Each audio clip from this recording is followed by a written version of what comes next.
अरब देशों की खामोशी ने इजरायल का बढ़ाया हौसला। अब गाजा पट्टी पर कब्जा करने की इजरायली कैबिनेट ने दी मंजूरी।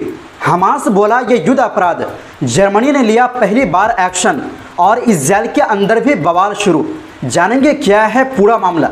अगली खबर में आपको बताएंगे लेबनान में बवाल, हिजबुल्ला से हथियार छीनने के सरकार के फैसले के खिलाफ सड़कों पर उतरे हिजबुल्ला और अमल समर्थक।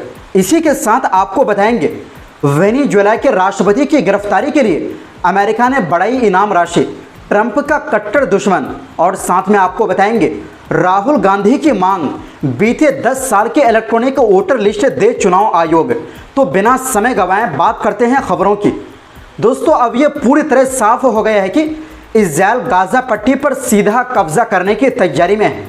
लोकल मीडिया रिपोर्ट्स के मुताबिक इजरायली सुरक्षा कैबिनेट ने गाजा पर कब्जे की योजना को मंजूरी दे दी है। सबसे पहले हमला गाजा सिटी पर होगा, जहां लगभग 10 लाख फिलिस्तीनी नागरिक रहते हैं। इस शहर को पूरी तरह खाली कर देने का इरादा है। हालांकि इजरायल ने इस पूरी कार्रवाई को टेक ओवर यानी सिर्फ कंट्रोल की कार्रवाई बताया है, लेकिन असल मकसद कब्जा ही है। लोकल मीडिया रिपोर्ट, येनेट और सरकारी सूत्रों ने खुद माना है कि कब्जा शब्द से बचा जा रहा है ताकि अंतर्राष्ट्रीय कानून के तहत कानूनी जिम्मेदारियों से बचा जा सके। इजरायल के प्रधानमंत्री कार्यालय की तरफ से बयान आया है कि लड़ाई वाले इलाकों के बाहर जो लोग होंगे उन्हें इंसानी मदद दी जाएगी, मगर गाजा सिटी को 2 महीने के अंदर पूरी तरह खाली करवाने की बात कही गई। इसके बाद गाजा सिटी को पूरी तरह घेरकर हमास के ठिकानों को निशाना बनाया जाएगा और ज़मीन से बड़ी कार्रवाई शुरू की जाएगी। इस प्लान के 4 मुख्य मकसद बताए गए हैं। पहला, हमास को पूरी तरह ख़त्म करना। दूसरा, बंदियों को छुड़ाना। तीसरा, गाजा को पूरी तरह निहत्था बनाना। चौथा, इजरायल का वहां सुरक्षा कंट्रोल बनाए रखना। पांचवा, ऐसी लोकल सरकार बनाना जो ना हमास से जुड़ी हो ना फ़िलिस्तीनी अथॉरिटी से। दोस्तों, सैटेलाइट तस्वीरों में भी गाजा बॉर्डर के पास इजरायली सेना की भारी तैनाती देखी गई, यानी नया ज़मीनी हमला कभी भी शुरू हो सकता है। हालांकि इजरायल की इस योजना के खिलाफ दुनिया भर में आक्रोश देखा जा रहा है। खुद इजरायल में भी इसका विरोध हो रहा है और इजरायली बंधकों के परिवारों का कहना है कि इस तरह का फैसला बंधकों को मौत की सज़ा देना है। वैसे दोस्तों, ये कहना भी गलत नहीं है कि इजरायल ने जो ये नया प्लान पेश किया है इसके पीछे अरब देशों की खामोशी है। अगर आज भी इजरायल को नहीं रोका गया तो ये कहना गलत नहीं होगा कि जिस तरह आज फिलिस्तीनी अपने वजूद की लड़ाई लड़ रहा है, इसी तरह मिस्र, जॉर्डन और भी अरब देश खतरे में आ जाएंगे, फिर बचाने वाला कोई भी नहीं होगा। वहीं हमास ने कहा गाजा पर कब्जे का फैसला एक नया युद्ध अपराध है। संगठन का कहना है कि ये फैसला साफ दिखाता है कि नेतन्याहू और उनकी सरकार को ना इंसानियत की परवाह है ना अपने बंदी सैनिकों की।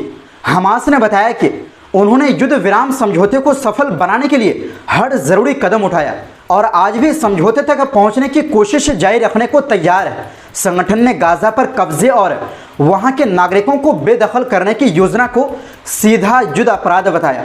साथ ही कहा कि इजरायली कैबिनेट का यह फैसला बताता है कि इजरायल क्यों बातचीत की मेज़ से अचानक चला गया। ये सब पहले से तय था। हमास ने यह भी कहा कि इजरायल कब्जा की जगह कंट्रोल शब्द का इस्तेमाल कर कानूनी जिम्मेदारी से बचने की कोशिश कर रहा है। उन्होंने अमेरिका को भी इस सब के लिए जिम्मेदार ठहराया। अमेरिका के राजनीतिक और सैन्य समर्थन ने इजरायल को इन अपराधों में हौसला दिया। अंत में हमास ने यूएन और आईसीसी कोर्ट से अपील की कि वो इस खतरनाक योजना को रोके और इजरायली नेताओं को उनके अपराधों के लिए जवाबदेह बनाए। वहीं 8 अगस्त 2025 को जर्मनी की सरकार ने ऐलान किया कि वो अब इजरायल को कोई भी ऐसा सैन्य सामान नहीं भेजेगी जिसे गाजा में इस्तेमाल किया जा सकता है। ये फैसला उस रिपोर्ट के बाद आया जिसमें कहा गया कि इजरायल अब पूरी तरह गाजा पर कब्जा करना चाहता है। चांसलर फ्रेडरिक मर्ज ने कहा ये सप्लाई अगले आदेश तक पूरी तरह रोकी जा रही है। हमें गाजा के लोगों के हालात पर बेहद चिंता है, जो इजरायल की नाकेबंदी और भूख से बुरी तरह पीड़ित है। गौरतलब है कि अमेरिका के बाद जर्मनी इजरायल का दूसरा सबसे बड़ा हथियार सप्लायर है। मर्ज ने आगे कहा कि इजरायल का यह हक है कि वो हमास को ख़त्म करे और अपने बंधकों को छुड़ाए, लेकिन गाजा पर और ज़्यादा सख्त सैन्य कार्रवाई से ये मकसद और मुश्किल हो जाएगा। उनका साफ कहना था कि ऐसे हालात में जर्मन सरकार कोई ऐसा हथियार निर्यात नहीं करेगी जिसका इस्तेमाल गाजा में हो सकता है। वहीं ब्रिटेन के प्रधानमंत्री कीर स्टारमर ने कहा कि इजरायल का यह फैसला गलत है और उन्होंने इसे तुरंत रोकने की अपील की। संयुक्त राष्ट्र यूएन ने भी इजरायल से कहा है कि वो इस योजना को तुरंत रोक दे।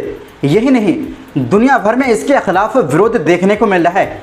लेकिन अब सवाल ये कि क्या ये मामला सिर्फ विरोध तक ही सीमित रहेगा या फिर आगे की कार्रवाई होंगे। वहीं दूसरी ओर दोस्तों, गुरुवार देर रात लेबनान के कई इलाकों में हिजबुल्लाह और अमन मूवमेंट के समर्थकों ने सरकार के एक फैसले के खिलाफ जबरदस्त विरोध प्रदर्शन किया। ये प्रदर्शन उस वक्त शुरू हुए जब सरकार ने सेना को यह जिम्मेदारी सौंपी कि वो ऐसा प्लान तैयार करे जिससे देश में सिर्फ सेना के पास से हथियार हो, यानी बाकियों से सारे हथियार ले लिए जाएं। दक्षिणी बेरूत की सड़कों पर कारों और बाइक्स की रैली निकली जिनमें प्रदर्शनकारियों ने हिजबुल्लाह और अमल के झंडे लहराए और सरकार के खिलाफ नारेबाजी की। दक्षिण और पूर्वी लेबनान के कई और इलाकों में भी ऐसे ही विरोध देखने को मिले जहां लोग हिजबुल्लाह का हथियार छीनने की कोशिशों के खिलाफ उतर आए। कुछ जगहों पर गुस्साए प्रदर्शनकारियों ने सड़क पर टायर जलाए जबकि सेना ने इलाके में अपनी मौजूदगी बढ़ा दी थी। दोस्तों, गुरुवार को हुई कैबिनेट मीटिंग में लेबनानी सरकार ने अमेरिका की तरफ से दी गई एक प्रस्तावित योजना को स्वीकार किया जिसमें नवंबर 2023 में इजरायल और हिजबुल्लाह के बीच हुई जंग को खत्म करने वाले संघर्ष विराम को पक्का करने की बातें थी। हालांकि सरकार ने अभी उस योजना के 4 मुख्य बिंदुओं पर समय सीमा तय करने को टाल दिया है और कहा है कि जब तक सेना अपने हथियार नियंत्रित करने की योजना नहीं देती तब तक उस पर कोई फैसला नहीं होगा। लेबनानी संसद में हिजबुल्लाह ने इस बात पर नाराजगी जताई कि प्रधानमंत्री ने अमेरिकी दूत टॉम बर्क की योजना को अपनाया और कहा कि ये उनके उस वादे के खिलाफ है जो उन्होंने सरकार बनने के वक्त किया था। हिजबुल्लाह की तरफ से साफ कहा गया है कि वो किसी भी हालत में अपने हथियार नहीं सौंपेंगे। वहीं दूसरी ओर दोस्तों, अमेरिका ने वेनेजुएला के राष्ट्रपति निकोलस मादुरो की गिरफ्तारी में मदद करने वाली जानकारी देने पर इनाम की राशि दोगुनी कर $5 करोड़ कर दी। अमेरिकी प्रशासन ने मादुरो पर विश्व के सबसे बड़े मादक पदार्थ के तस्करों में से एक होने का आरोप लगाया है। अमेरिकी राष्ट्रपति डोनाल्ड ट्रंप लंबे समय से मादुरो के आलोचक रहे हैं। जनवरी में हुए विवादित चुनाव के बाद मादुरो ने दोबारा सत्ता संभाली थी जिसे अंतर्राष्ट्रीय समुदाय ने व्यापक रूप से खारिज कर दिया था। अमेरिकी अटॉर्नी जनरल पाम बोंडी ने कहा कि पहले घोषित $2.5 करोड़ के इनाम को अब दोगुनी कर दिया गया है क्योंकि मादुरो सीधे तौर पर नशीली दवाओं की तस्करी में शामिल है। वहीं वेनेजुएला के विदेश मंत्री इवान गिल ने अमेरिका की इस घोषणा को बेकार की बात और राजनीतिक प्रोपेगेंडा कहा है। वहीं दूसरी ओर दोस्तों, कांग्रेस नेता और लोकसभा में नेता विपक्ष राहुल गांधी ने चुनाव आयोग से मांग की है कि वो पूरे देश की बीते 10 साल की इलेक्ट्रॉनिक वोटर लिस्ट दे। बेंगलुरु में एक रैली को संबोधित करते हुए राहुल गांधी ने कहा, आपको याद होगा कि कर्नाटक की सरकार चोरी की गई थी, पैसे देकर कर्नाटक की सरकार चोरी की गई थी। मैं आपसे 100% सबूत के साथ कह रहा हूं कि लोकसभा चुनाव में भी आपके साथ चोरी की गई है। बीजेपी की विचारधारा संविधान के खिलाफ है। संविधान देश के गरीब लोगों का, किसानों का हथियार है। कांग्रेस पार्टी का हर नेता संविधान की रक्षा करेगा। राहुल गांधी ने कहा, चुनाव आयोग को बीते 10 साल की इलेक्ट्रॉनिक वोटर लिस्ट हमें दे देनी चाहिए। दरअसल गुरुवार को लोकसभा में नेता प्रतिपक्ष राहुल गांधी ने एक प्रेस कॉन्फ्रेंस कर चुनाव आयोग पर गंभीर आरोप लगाए थे। उन्होंने दावा किया कि लोकसभा चुनाव, महाराष्ट्र और हरियाणा के विधानसभा चुनाव में वोटर लिस्ट में बड़े पैमाने पर धांधली की गई। हालांकि भारतीय निर्वाचन आयोग ने राहुल गांधी के आरोपों को गुमराह करने वाला बताया है। आयोग ने कहा है कि वो अपनी शिकायत लिखित में कर्नाटक के मुख्य निर्वाचन अधिकारी को दें। तो दोस्तों, फिलहाल के लिए इस रिपोर्ट में बस इतना ही। ऐसी ही महत्वपूर्ण खबरें देखने के लिए चैनल को सब्सक्राइब जरूर करें। बहुत बहुत शुक्रिया। खुदा हाफिज।